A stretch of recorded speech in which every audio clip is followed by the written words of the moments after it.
My name is Alistair Goldfisher. I'm an editor with Thomson Reuters. I cover venture capital for VCJ and PEHub.com. Thank you, everyone, for coming, and you are in for a treat. We have a great trio of panelists here, and I'm just going to have them introduce themselves before we get started here talking about money tech. So kick us off, Mona. I'm Mona DeFraui. I'm CEO and founder of Equidity, and we are a platform that connects investors, late-stage investors, and the very best pre-IPO companies to help improve late-stage funding and IPOs. So I consider this the second biggest problem, pain point in Silicon Valley after trying to hire engineers. And it's definitely affecting a lot of the companies here. If you're considering IPOs, it's something that's important. My background has been in fundraising for almost 20 years. I was director of IR and VP of Corp Dev for 10 years, helping companies maneuver well in the public markets. Thanks. Dan. Hi, my name is Dan Rosen. I work at Highland Capital, where I have for the last 6 years. Highland is a VC firm, primarily early stage, although we will invest across stages. The majority of the investments we make are at Series A, although sometimes we invest at the seed stage, and other times we'll invest at later stages, but typically Series A. We've raised over $3.5 billion over the life of the firm across 8 funds. I've been around 24 years. And my own background is I've been in venture for, gosh, it feels like, I think it's 12 years, which sounds like a long time when I say it. The majority of what I focused on while I've been at Highland has really been in 2 areas. The first really started off in kind of mobile, both infrastructure all the way up to application layer. And then started really getting excited about payments and FinTech, which is, I think, why I got the invite for this event. And so I've spent a lot of time there as well over the last 3 or 4 years and made investments in both categories. So thanks. I love how the room's filling up. Come on in, sit down. We're just going over introductions right now. Bill? Bill Ty, a partner with Charles River Ventures. I started the office out here in 2002, but I've been doing ventures since 1991, so little over 20 years. I do primarily early stage, mostly seed and angel type funding these days. I think maybe the reason I ended up speaking here was I helped Philip Rosedale create the money system at Second Life many, many years ago. Well, great. Well, thank you again, everyone, for coming. And you're not here just to listen. You're going to participate, too. We're going to do an audience poll. We want to find out who's here in the audience. Let's begin with who here is starting a company and looking for funding? Maybe a quarter of you. Who here has raised rounds of funding and are looking to grow? Oh, maybe a bit more. Who here is an investor? Okay. Anything else we want to know about these people? Who here can give me a ride to? No, of course not. I'd like to know Who here has the hottest startup in the room? Everyone. That's a good question. I want to know who could go public one day. Yes. Who wants to go public one day with their company? Okay, great. Very good. Well, we have a great mix of audience members here. So, money tech funding. So let's talk about. Let's begin in the early stage and kind of go our way up. Maybe for anyone really, but maybe Bill, start us off. I mean, what kind of trends are you seeing with early stage funding? I mean, we're seeing lots of 1- and 2-person shops raising tons of money, cash from angel investors, from individual investors. What kind of trends are you seeing that are important? Well, I think that's the obvious one. I think the biggest change over the 20-odd years I've been doing this is so if you think about what does a venture person do at the early stage, we're there to fund the part from formation to product market fit. And product market fit in the early 90s was $50 to $100 million for something that was probably very, very technology intensive, where you needed a 100-man team in 5 years to have something hit the market and either splat or take off. And now that product market fit is maybe, in the case of Facebook, if I understood it right, it was $20K to get the first version up or something like that. But, it's probably like in Tango Video's case, it was maybe $200K. And I think because product market fit dollars are small and distribution in these things now are massive, companies like Tango got 1 million users in 10 days after launch, so you can prove yourself right or wrong a lot faster. So the fail fast kind of psychology works great. And I think the other big trend is, I think, because you don't need 100 or 200 people in one place anymore, the number of companies that I've seen sprout up internationally is kind of astounding, and they're actually pretty good. So in the last 2 years, I've funded companies in London and Tokyo, and committed to a couple in Australia and Brazil in the last year, and they're pretty good. So I think I would have never considered funding companies in those areas probably even 5 or 6 years ago. Are you looking in those areas because the valuations are so much better than they would be here? Yeah, You know, it's funny. I didn't actually proactively go to look in those areas, but sometimes there's products that I mentioned when we were talking earlier, but we happen to have been the first 250K into Twitter, and the first iterations of the Twitter interface weren't that great, so I found TweetDeck, and they happen to be in London. And the ones in Japan, I think, have been referrals where I wasn't sure I wanted to even meet them, but the entrepreneurs are great, and the products were pretty good. I'd say I tend to, if I look at things that are international as compared to the United States, in the USA, I will park money based on a team and an idea, where if they're in other countries, I'll tend to want to see a product.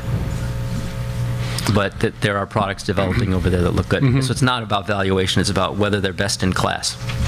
Brazil is hot, by the way. Another audience poll question: how many people started their company outside of the U.S.? Okay, a few. Anyone from Brazil? No. Serious. Oh, very good.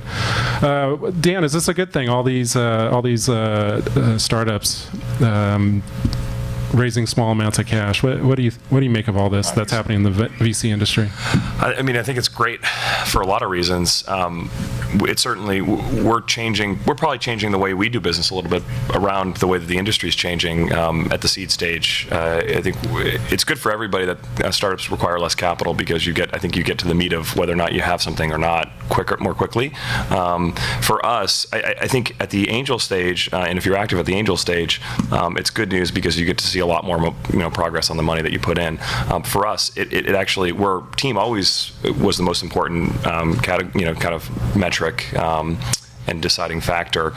It still is, but for companies that are consumer facing, either mobile or web, we actually do demand, when we're investing at the Series A level, we do demand seeing product market fit exemplified in some way. And part of that is it's just too easy to develop product to be able to tell between the good ones and the bad ones if they aren't launched yet. I would say that the major exception for that are where you run across entrepreneurs you've known for a while, and you might take a little bit more of a flyer on them at the Series A level. But for the most part, when we're investing in a company that's consumer facing, especially if they've raised the seed round, we're expecting that there is a demonstrable sign of a product market fit. Very good. I love how crowded this room is. I said we needed to be upstairs in the bigger room, but they didn't listen to us. We'll open it up for questions at the end, but if someone has a burning question on the topic at hand, yeah, go ahead, sir. The core product market fit. In the context of financial services applications, how best do you try and define product market fit in terms of, I guess, metrics or traction and the way you define it? Your question is how do we find product market fit in the climate? I didn't get all that. Did you hear it? Financial services. In the context of the Dan? Sort of money and technologies group, yeah, I'd say that is one of the areas is probably the most challenging, I would think, to raise a seed round and then go and then raise a Series A based upon product market fit proof. There's different people that have tried to do it in different ways. We've backed companies at the very earliest of stages in this area. I'd say categorically it's more challenging for companies in this space. So I think you have to seek out investors who understand the difference between this category and just general web. So if you think about it, a Simple Finance is kind of a company that raised some seed money and then raised a larger round. They couldn't get to product market fit on their first money. I mean, that's just reality. And we have a company in that space as well called Perk Street, sort of similar. They took them $3 million to get the product to market. And so they didn't have enough money to really go out and prove product market fit. And a lot of area of financial services, rightly or wrongly, don't have network effects, right? So while it'd be great if they grew like Tango, unfortunately, often they grow, linearly with marketing investment. So kind of a different dynamic. What was the name of that company? Say that again, your portfolio company? Our company is called Perk Street, which is the equivalent of it's sort of like ING Direct, but for checking accounts. Mm-hmm. The one other thing I guess it related to that is I think the financial tech area, because depending on where you are in it, it's likely to be a regulated space. There are other risk factors that venture people will worry about other than just product market fit. I'll get back to you, Mona. All these companies raising small amounts of cash. Not everyone is a hit like CRV's Tango. Facebook, how often does that come around? What's your take on all these startups that many are not going to survive, many are not going to hit the big time? What's your exit take on this? Well, and I think it's gotten a lot tougher over the last 10, 15 years. We used to have somewhere around 270 venture-backed IPOs a year, I think the number was, and now the average is, under 30. I mean, usually it's under 20 even. So for the last several years, I mean, this. So it's a much tougher market for an exit. So my focus has really been on the venture industry. They're really my client, so both entrepreneurs and investors. And this is an industry based on, making the investment in. You've got to get your money out at some point. So most of us aren't creating these companies so we can, retire doing them. So we need to have an exit there, and that has to become part of our plan. You can't go on vacation unless you know what your destination is going to be and what it's going to look like. So I think part of the reason that I've been seeing a lot more seed investing over the last few years is that the venture industry itself has changed a lot, and there's a lot of funds that have disappeared, and there's a lot of funds that aren't making investments because they're riskier, in the $1 to $10 million range. So more people are investing in companies where there's less risk to, because you're closer to exit, you've proven your model, you've built some traction, and seed because you're risking less. It's a smaller investment, you can afford to lose it more. So you can probably speak to that, but that's how I'm understanding it. I think that there is a lot we can do. I mean, obviously, I have a company that's focused on improving, IPO returns, creating liquidity for your equity, and so I do think that there's a lot that we can do collectively, and there's a lot that companies can do individually. There's always breakaway companies. Open Table went public in April of '09. One of the worst markets ever. They were one of the first ones, to break out, like first venture-backed IPO in months, and they had tremendous success using coincidentally exactly the same, model that I use. So there's a lot that we can do to change things. The venture industry has changed, and the model's changed. It's now, VC is now a source of reality TV. Well, let's jump into the Jobs Act. I want to talk about that and that effect and crowdfunding and is this positive, negative? What do you think the impact of that is going to be, guys? Anybody? Jump in. My emails have been ringing off the hook lately. I mean, everybody, because I created Inside Venture, my previous company, Second Market, bought it in 2009. It was basically a matchmaking service between late-stage investors and public investors and late-stage companies. And so people think, oh, well, this allows matchmaking services now. You don't have to necessarily be have the regulatory, aspects and be a broker-dealer. And, but I think it's a lot of noise to some degree. Mary Shapiro, head of the SEC, does not really like this bill. I think there's some very positive things because a lot of the accounting regulations for emerging growth companies were onerous. They are very expensive, but an extra couple of $1 million a year isn't going to break the bank. It's not going to stop a really terrific company from going public. The real issues with companies going public is really about, structural problems in the public market itself. It's the high-frequency, high-velocity trading. As far as the crowdfunding part, that also scares me a little bit, especially if you're bringing in non-accredited investors, because these are the least sophisticated investors who are the least able to lose their funds. So it becomes more like gambling. So I think the SEC has 270 days to spell out their regulations. So as long as they can require information, so at least the consumers, remember why the SEC was created. The Acts of 1933 and 34 was to protect consumers from losing their money. And it was to provide them with information. And it was, to make this a requirement. The Act of 33 was to require companies to have prospectuses and to share this information.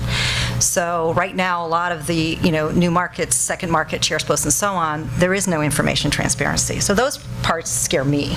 Yeah. I think it's hard. It's sort of, you'd imagine one of two things happens, which is, there'd be a bunch of companies who try to raise money, but the ones who are willing to give up the information aren't the ones you probably want to invest in, because it's just sort of an adverse. I think it gets to the point of which investors are you likely to get.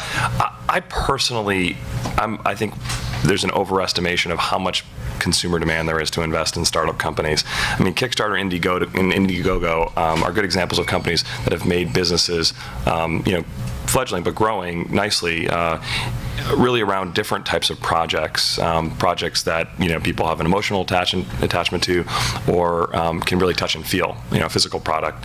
You sort of think about the Shark Tank type product that we all identify with.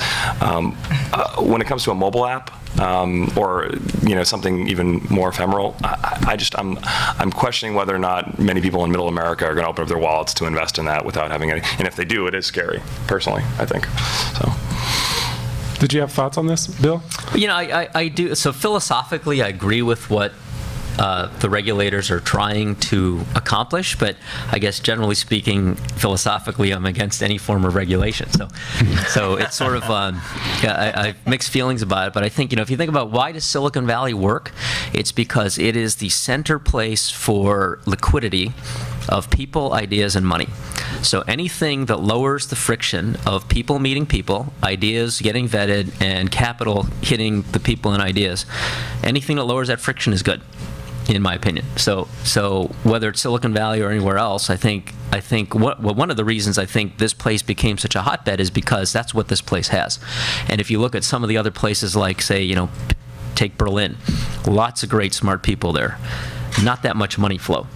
And I think maybe because it's a little colder or something, they don't meet as often. So there are good companies, but there's not the explosion there that you have here. Now there's a little bit starting there now that there are interesting companies coming out of Berlin and everywhere else now. But I think trying to put legislation around the way all that stuff works, I just think it's hard to administer, and in a way it's kind of friction on what was already happening without anyone's help or guidance. And now that the Jobs Act is not so specifically pointed at that. There's some other things in there around IPO regulations, like 2 years of audited financials instead of 3, stuff like that. I think Mona's point was spot on. I don't know that those are the things that have prevented companies from going public. I think what's happened over the years is the size of funds under management by any given fund manager have gotten so large that the amount of money they can put into a little IPO just is irrelevant to them. So things have just gotten so big. In the late 80s, companies, I'll give an example, Cirrus Logic, which I worked on. I was at Alex Brown for 4 years, but I took that company public, and the IPO was $13 million at 87 pre. And we had 3 underwriters. It was Goldman, Alex Brown, and Robertson Stevens to place $13 million. And it took us 3 weeks to do, or 4 weeks to do the road, 3 weeks to do the road show. I can't remember. So in that era, the largest mutual fund in the business was T. Rowe Price. The largest technology mutual fund was run by Roger McNamee, and he had $90 million under management. It was the world's largest tech mutual fund. So he would invest in $13 million IPOs. But when those funds became $4 or $5 billion, mutual fund manager can only remember about 15 stocks, and at most they'll have like kind of 30 active in the portfolio. So you take $5 billion and divide it by 30.